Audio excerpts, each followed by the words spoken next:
You know those chicken soup for the soul books? The chicken books, the chicken bones. It's a great series. It is. Chicken Soup for the Soul. Best-selling author and host of Inside Edition, Deborah Norville, wrote the forward to the latest edition, and she's here to talk about it. It's so nice to have you back on Good Day. So great to be back. Thank you. The book is so inspiring. I love these books. I love the story behind Chicken Soup. You know, they tried to publish this thing. 110 publishers turned them down. So the fact that this book series has become monumental around the world is a real testament to the rest of us. Keep trying, it'll happen. But so you compiled all these great authors and interesting people to give their idea of how they give back thanks, how they deal with certain this one is about finding your happiness, and research has found that people who are happy live on average 9 years longer. But how do you become happy? It's sort of that eternal quest. And this book is 101 different stories of different people and how they found happiness.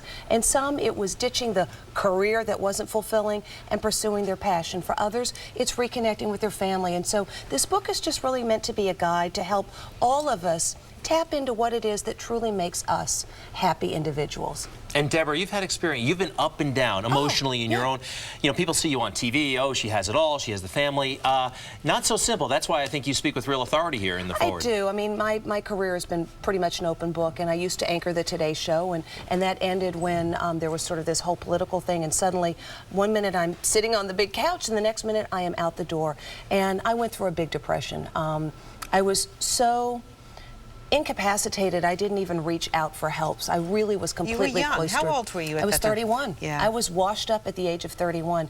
And yet I found within myself ways to reconnect with who I was, to find my own happiness. And so in the foreword, which I wrote for the book, I talk about that as sort of setting my credibility to sort of hunch a book like this, but really to remind everybody, we've all got tough times, and we can put those tough times behind us. You have 10 steps in your forward that you say kind of help you get through the tough times. You want to go over some of those, the 10 steps? Well, I think one of them is really tapping into who you are. I mean, at the end of the day, that's probably the most important of the 10. What is it that makes you you? What is it that motivates you when you are happy? And even sad people have moments of bliss. When you're happy, what is it you were doing? Analyze that, and when you can tap into that, that helps you have the roadmap that you need to find your own personal happiness. About happiness. finding your muse. Who's your muse? Who's your inspiration? My muse is knitting. My muse is creating things. I'm all about connections. I don't make junk for myself. I make stuff for other people. So right now, my daughter's at school, so she won't hear. She's getting a crocheted Afghan that I'm making for her. And she'll wrap up in that Afghan, and it'll be like mommy hugging her even when I'm not there. That's fabulous. That's fabulous.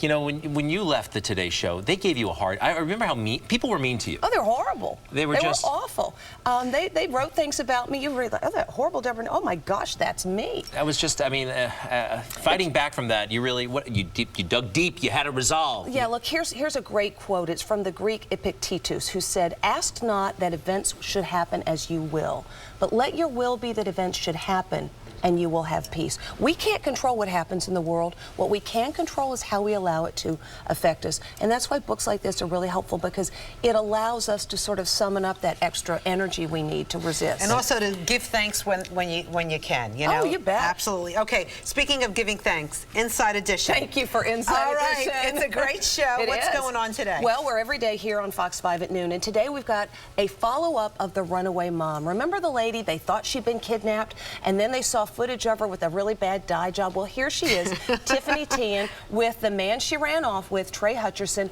and there is a baby in the picture now. So a year and a half after they made headlines, today on Inside Edition, we're following up on them.